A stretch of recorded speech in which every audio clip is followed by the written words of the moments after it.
نیا یروشلم کیا ہے؟ کیا ایماندار اپنی ابدیت نئی زمین پر یا نئے آسمان پر گزاریں گے، یا پھر ان دونوں پر؟ کیا نیا یروشلم نئی دنیا کا دارالحکومت ہوگا؟ نیا یروشلم، جسے خدا کا خیمہ، مقدس شہر، خدا کا شہر، آسمانی شہر، چوکور شہر اور آسمانی یروشلم بھی کہا جاتا ہے، زمین پر حقیقی جنت ہے۔ بائبل میں متعدد مقامات پر اس کا حوالہ دیا گیا ہے۔ غلطیوں 4 باب 26 آیت، عبرانیوں 11 باب 10 آیت، 12 باب 22 سے 24 آیات اور 13 باب 14 آیت۔ لیکن مکاشفہ 21 باب میں اسے پوری طرح سے بیان کیا جاتا ہے۔ مکاشفہ 21 باب میں انسان کی درج شدہ تاریخ اپنے اختتام کو پہنچتی ہے۔ سارے ادوار آ کر گزر چکے ہیں۔ مسیح نے اپنی کلیسیا کو زمین سے اٹھا کر آسمان پر جمع کر لیا ہے۔ پہلا تسالونیکیوں 4 باب 15 سے 17 آیات۔ عظیم مصیبت گزر چکی ہے۔ مکاشفہ 6 سے 18 باب۔ ہر مجدون کی لڑائی ہمارے خداوند یسوع مسیح نے لڑی اور جیت دی ہے۔ مکاشفہ 19 باب 17 سے 21 آیات۔ زمین پر مسیح کے 1000 سالہ دور کے لیے شیطان کو زنجیروں میں جکڑ دیا گیا ہے۔ مکاشفہ 20 باب 1 سے 3 آیات۔ یروشلم میں ایک نئی اور شاندار ہیکل قائم کر دی گئی ہے۔ حزقییل 40 سے 48 باب۔ خدا کے خلاف آخری بغاوت پر غلبہ پا لیا گیا ہے اور شیطان کو اس کی واجب سزا کے طور پر ہمیشہ کے لیے آگ کی جھیل میں ڈالا جا چکا ہے۔ مکاشفہ 20 باب 7 سے 10 آیات۔ بڑے سفید تخت کی عدالت ہو چکی ہے اور بنی نوع انسان کا انصاف کر دیا گیا ہے۔ مکاشفہ 20 باب 11 سے 15 آیات۔ مکاشفہ 21 باب 1 آیت میں خدا آسمان اور زمین کو پوری طرح تبدیل کرتا ہے۔ یسایہ 65 باب 17 آیت۔ دوسرا باب 3 باب 12 سے 13 آیات۔ نیا آسمان اور نئی زمین وہ حالت ہے جسے کچھ لوگ ابدی حالت کہتے ہیں، اور یہ ایک ایسی جگہ ہوگی جہاں راست بازی بستی ہے۔ دوسرا پطرس 3 باب 13 آیت۔ تخلیق نو کے بعد خدا نئے یروشلم کو ظاہر کرتا ہے۔ یوحنا اپنی رویا میں اس کی ایک جھلک دیکھتا ہے۔ شہر مقدس نئے یروشلم کو آسمان پر سے خدا کے پاس سے اترتے دیکھا، اور وہ اسے دلہن کی مانند آراستہ تھا جس نے اپنے شوہر کے لیے سنگھار کیا ہو۔ مکاشفہ 21 باب 2 آیت۔ یہ وہ شہر ہے جس کا ابراہیم ایمان کے ساتھ منتظر تھا۔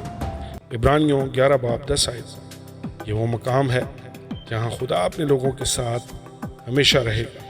مکاشفہ 21 باب 3 آیت۔ اس آسمانی شہر میں بسنے والوں کے تمام آنسو پونچھ دیے جائیں گے۔ مکاشفہ 21 باب 4 آیت۔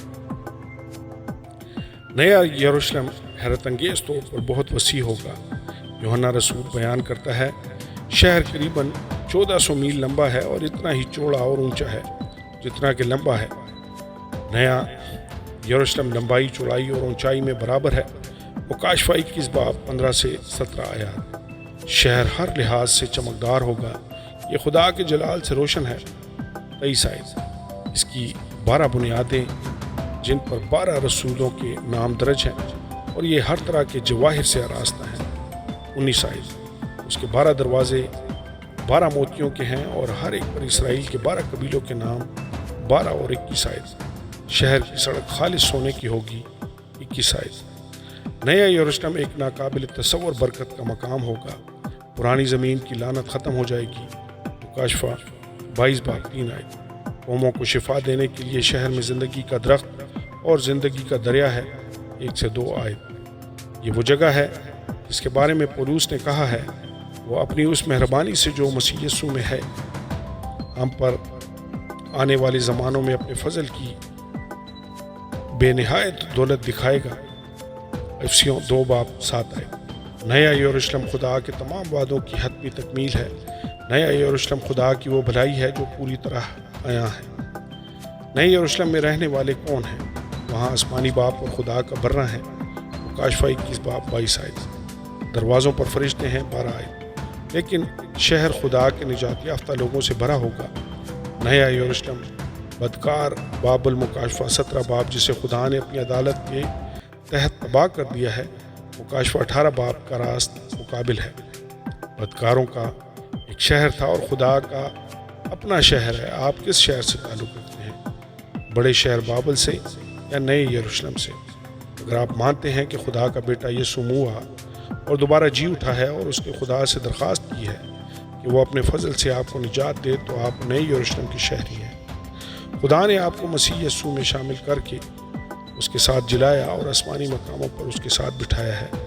افسیوں 2 باب 6 آیت۔ آپ کے پاس ایک غیر فانی اور بے داغ اور لازوال میراث ہے۔ پہلا پطرس 1 باب 4 آیت۔ اگر آپ ابھی تک مسیح پر اپنے نجات دہندہ کے طور پر نہیں ایمان لائے ہیں تو ہم آپ کی حوصلہ افزائی کرتے ہیں کہ آپ اسے قبول کریں۔ روح اور دلہن کہتی ہیں آ، اور سننے والا بھی کہے آ، اور جو پیاسا ہو وہ آئے، اور جو کوئی چاہے آب حیات سے مفت لے۔ مکاشفہ 22 باب 17 آیت۔ آمین اور آمین۔